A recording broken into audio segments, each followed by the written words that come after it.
Pemirsa Bincang Pagi berlanjut masih dengan saya Reno Reksa dan Pak Rudi serta Bu Marji, orang tua Vincent, seorang anak yang mengalami autis namun bisa bangkit dari segala keterpurukan yang terjadi beberapa tahun yang lalu. Tapi saya masih mau mendalami bagaimana pengalaman masa lalu Bu Marji dan Pak Rudi sehingga akhirnya nanti mereka bisa bangkit. Saya mungkin ke Bu Marji.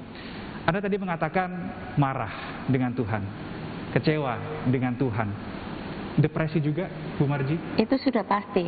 Saya nggak munafik hal itu, karena saya yakin ibu-ibu di sana pasti mengalami hal yang sama. Tapi walaupun ya ada yang bisa menerima. Oke, ini kalau dari pengalaman saya pribadi, saya tuh nggak mau ketemu Vincent. Oke. Setelah diklaim tadi mengalami autis tadi ya? Autis, terus saya serahkan ke terapisnya. Untung puji Tuhan, terapisnya ini benar-benar sabar sekali. Aku nggak mau tahu, aku mau lari pokoknya waktu itu. Jadi saya tuh, pikiran saya kacau, saya tuh pelarian yang nggak karu-karuan semua. Terus kalau lihat Vincent tuh bawaannya pengen marah. Terus misalnya pergi Jakarta nih, saya sampai nggak berani naik satu pesawat sama Vincent. Oke, karena apa itu? Ketakutan saya lihat Vincent itu. Orang mungkin mikir, wah nggak waras ini anak, maksudnya mamanya nggak waras gitu loh. Tapi itu yang terjadi sama saya. Saya nggak mau ketemu, saya juga nggak mau pergi bareng. Penolakan banget. Nah, kadang-kadang kalau Vincent tantrum, emosi ya saya pukul. Okay. Entah, ini saya terus terang aja, saya pukul entah pakai tangan, entah pakai kemoceng, apa saya nggak tahu, semua saya lakukan. Sampai saya pernah berpikiran, Vincent itu waktu usia di bawah 5 tahun, saya pernah berpikiran tak tinggal di mall dan hilang.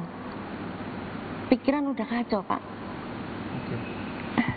Baik. Itu saya sampai berapa tahun ya, wah. Cukup lama peristiwa itu. Anda masih belum menerima Vincent itu cukup lama? Lama, Pak. Nah, oke, saya tahu, saya salah. Kalau saya mukul sampai nangis, Pak. Ya, Anda meluapkan kemarahan, tapi Anda juga di waktu yang sama Anda juga merasa sedih. Nangis karena saya sedih. Saya tahu anak ini nggak layak, tapi saya nggak bisa terima ini. Saya mungkin ke Pak Rudi. Tadi sudah ada depresi yang sudah dirasakan oleh Bu Marji. Bagaimana dengan Pak Rudi sendiri? Ya, saya sebagai suami yang melihat keluarga itu ke arah yang harus ke arah yang benar. Soalnya selain Vincent juga ada kakaknya. Jadi ya saya tetap berpikiran bahwa saya harus bisa mendidik dia ini sampai sebaik-baiknya. Nah, jadi ya sudah mulai harus baca buku-buku tentang psikologi anak, terus berbincang-bincang dengan Pak Tori bagaimana perkembangan Vincent. Itu yang tadi psikiater yang tadi ya? Iya, bagaimana kita harus bisa mencapai target yang mau dicapai bertahap gitu. Nah, ya syukur sampai ya soalnya daripada kita mikiri sesuatu yang sifatnya saya harus menenangkan istri, di mana istri juga masih dalam kondisi seperti itu, kita harus sebagai keluarga harus mikir yang selangkah lagi yang lebih maju. Karena kalau kita tetap berpikiran yang negatif ya akan berpengaruh pada anak dan yang lainnya. Apa yang Anda lakukan, Pak Rudi, ketika tadi semua cerita disampaikan oleh Bu Marji? Apa yang kemudian Anda lakukan selain fokus pada anak, tetap mendidik dan seterusnya? Apa yang Anda lakukan untuk menenangkan istri Anda pada saat itu? Ya, pasrah ya. Ya, pasrah sih. Jadi ya memang kita sebagai keluarga, sebagai suami atau pihak yang kita berpikiran yang benar, ya kita harus berpikiran terus positif dan yakin meskipun itu sesuatu yang sangat negatif pun, itu kita harus berpikir positif bahwa nanti kenyataan ini akan ke arah yang benar. Baik, saya mau tanyakan lebih lanjut lagi, tapi ini saya menginginkan sebetulnya titik balik, titik bangkit dari Bu Marji dan Pak Rudi. Sebetulnya ketika Pak Rudi dan Bu Marji akhirnya siap menyerahkan diri untuk menerima Vincent seperti itu, pada saat usia berapa Vincent? Mungkin Bu Marji? Oke, waktu itu saya nggak tahu ya, ini apa kejadian supranatural atau apa, saya juga nggak tahu. Oke. Saya masih ingat Januari 2015. Januari 2015. Di mana usia Vincent masih berapa ya? 12 tahun. Saya itu jam 6 pagi terjatuh di lantai. Jatuh pingsan, Pak. Oh, pingsan, bukan Jatuh pingsan. Oke. Jatuh pingsan. Saya ingat terakhir saya lihat jam itu jam 4 subuh. Jam 6, loh, kok saya di lantai?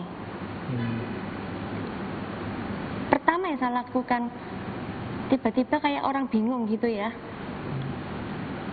Saya datengin Vincent. Saya bilang, Mama minta maaf. Mama janji nggak akan mukul kamu lagi. Mama terima kamu. Apapun yang terjadi, Mama terima kamu. Mama janji. Itu setelah Anda sadar dari pingsan itu? Iya, saya juga nggak tahu. Nah, Vincent memang nggak ngerti. Saya cuma peluk dia, saya cium dia. Setelah itu, saya merasakan kemajuan Vincent mulai pesat saat itu, Pak. Ada saksinya kok. Oke. Aneh, Pak. Januari 2015 itu Iya, ya? Dan sejak itulah Anda kemudian membuka hati, menerima Vincent apa adanya? Dengan sepenuh hati. Oke. Tidak pernah sampai sekarang saya pukul, tidak. Saya sama sekali sampai sekarang, saya benar-benar menerima Vincent. Jadi, saya dari penerimaan saya, suami istri ya, Vincent maju pesat. Dan saya yakin ini tangan Tuhan pasti yang ikut menjamah saya yakin itu. Oke, baik. Setelah ada keterbukaan, penerimaan dari orang tua untuk Vincent, tadi dikatakan Bu Marji, Vincent langsung kemajuannya sangat pesat. Nah, apa sebetulnya kemajuan yang pesat itu nanti bisa diceritakan di segmen berikutnya oleh Bu Marji dan Pak Rudi. Dan kata kuncinya adalah masker yang saya pakai. Tetap bersama kami di Bincang Pagi.